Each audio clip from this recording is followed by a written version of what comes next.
Nah, halo teman-teman. Hari ini yuk kita bahas soal kebijakan publik dalam waktu 10 menit. Jadi dalam waktu 10 menit kalian akan paham bagaimana kebijakan publik itu.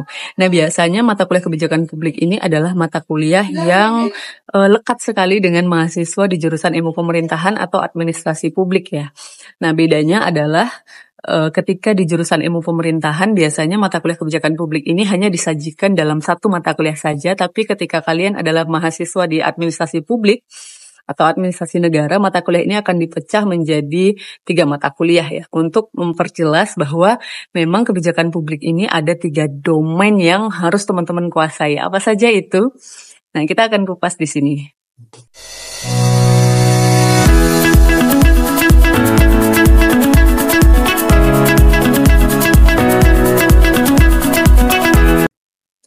Nah, 3 domain dalam kebijakan publik yang harus teman-teman tahu adalah yang pertama adalah formulasi kebijakan. Kemudian yang kedua adalah implementasi kebijakan dan yang ketiga adalah evaluasi kebijakan.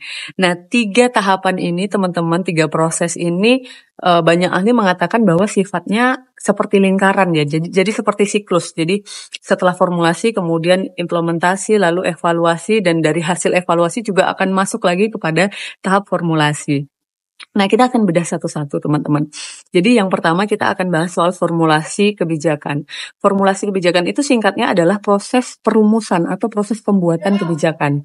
Jadi dalam proses pembuatan kebijakan itu ada yang namanya agenda setting. Apa itu agenda setting? Nah, agenda setting itu adalah proses untuk mengubah masalah publik menjadi masalah kebijakan. Jadi kalau teman-teman lihat di sekitar, kita itu pasti punya masalah ya. Masalah itu ada yang namanya masalah privat, masalah diri kita sendiri. Ada yang juga masalah publik yang masalah itu memang diyakini atau dirasakan oleh banyak orang. Semua orang merasakan hal yang sama bahwa mereka sepakat bahwa oh iya ini adalah masalah. Misalnya, saya kasih contoh, ketika teman-teman misalnya mau datang ke kampus dan kehabisan bensin di tengah jalan.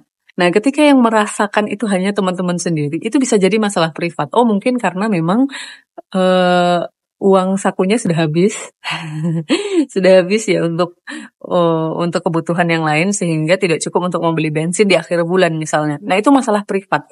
Tapi ternyata ketika masalah kehabisan bensin tadi, bensin yang sulit dijumpai itu dirasakan oleh banyak orang. Ada banyak orang yang ternyata sulit untuk mengakses bahan bakar sehingga itu berdampak pada bagaimana kendaraan mereka untuk beroperasi, itu sudah menjadi masalah publik. Nah, masalah publik ini tadi itu bisa berubah menjadi masalah kebijakan. Nah, ketika sudah menjadi masalah kebijakan, barulah itu proses dimulainya bagaimana pemerintah kemudian membuat solusi dalam bentuk kebijakan publik, dalam bentuk regulasi.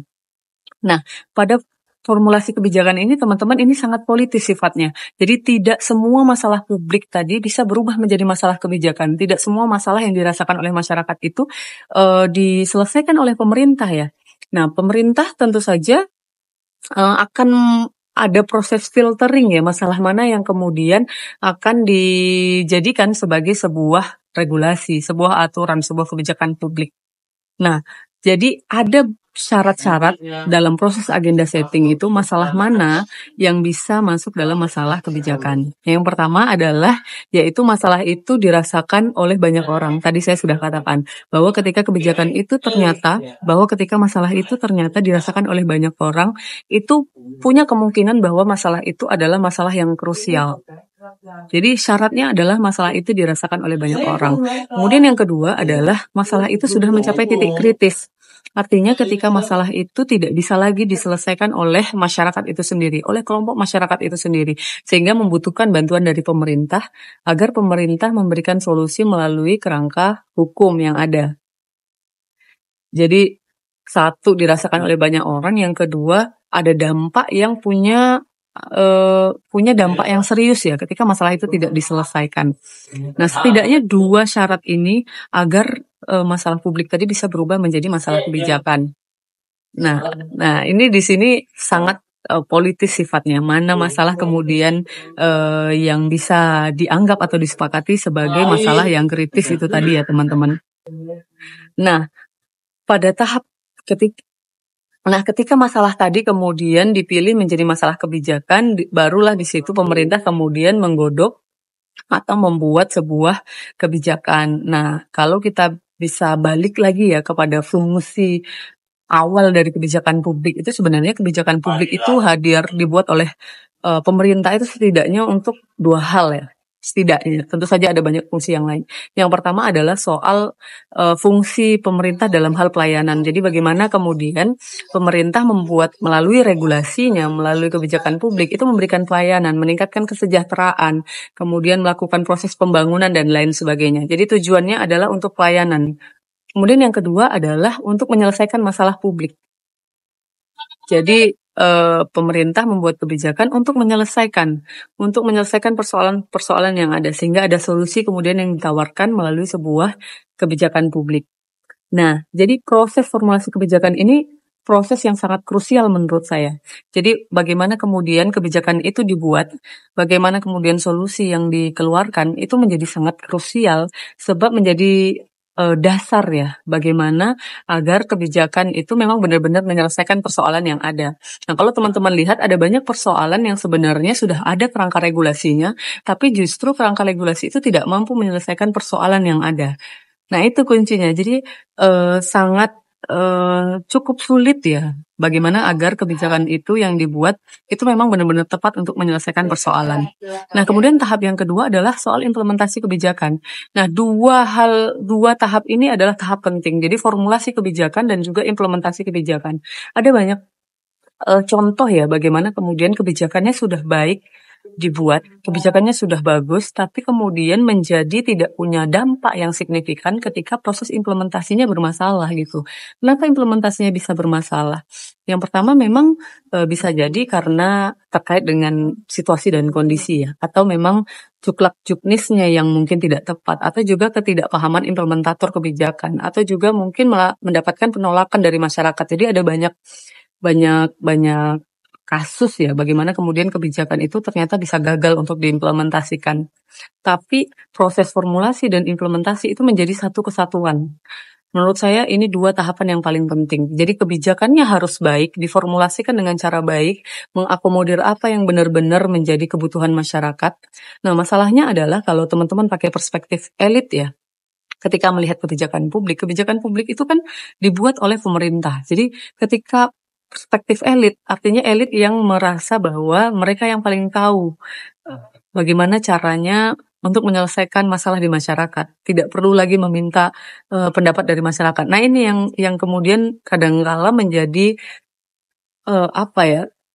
Menjadi gap ya. Bagaimana kemudian pemerintah seolah-olah punya solusi yang jitu untuk menangani persoalan masyarakat tanpa bertanya kepada masyarakatnya sebenarnya apa yang dibutuhkan. Nah, ada banyak kasus yang kebijakan yang dihasilkan itu tidak tepat sesuai dengan apa yang dibutuhkan oleh masyarakat.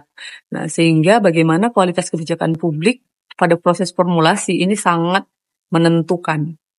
Nah, kemudian juga ketika kebijakan itu sudah dibuat sesuai dengan kebutuhan masyarakat, ada proses meminta pendapat dan lain sebagainya, itu kemudian diimplementasikan. Nah, bagaimana kemudian kebijakan ini diimplementasikan, itu juga akan menentukan kesuksesan atau kegagalan sebuah implementasi.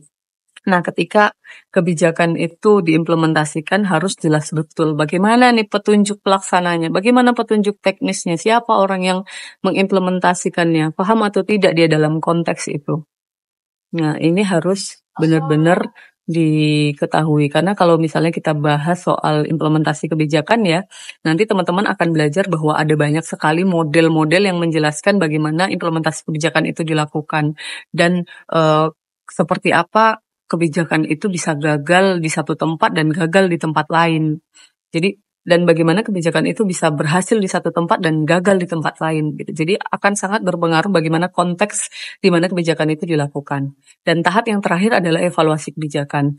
Jadi evaluasi kebijakan ini menjadi feedback ya. Bagaimana kemudian kebijakan yang sudah dibuat kemudian dilaksanakan itu bisa dinilai apakah kebijakan itu sudah benar-benar menyelesaikan persoalan yang di awal tadi ketika di agenda setting tadi. Apakah solusi yang ditawarkan ini memang benar-benar menyelesaikan persoalan yang diajukan di awal. Nah, ini ada proses dievaluasi. Jadi ketika evaluasi kebijakan itu ada yang namanya nanti kebijakan itu akan dilanjutkan dengan perubahan. Jadi akan disesuaikan mana yang tidak sesuai, mana yang sesuai gitu ya, ditambal sulam.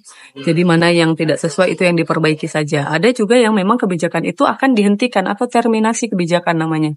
Jadi kebijakan itu dihentikan karena memang mungkin punya dampak negatif yang lebih besar misalnya. Jadi ada konsekuensi-konsekuensi dari proses evaluasi. Jadi apakah ada perbaikan kebijakannya tetap dilaksanakan atau juga kebijakan itu kemudian dihentikan, dievaluasi, diganti mungkin dengan kebijakan yang baru.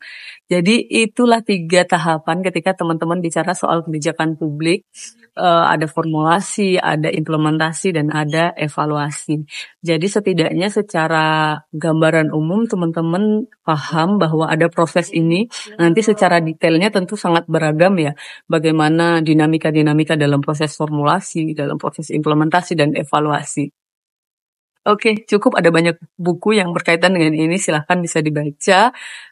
Terima kasih, sampai ketemu lagi.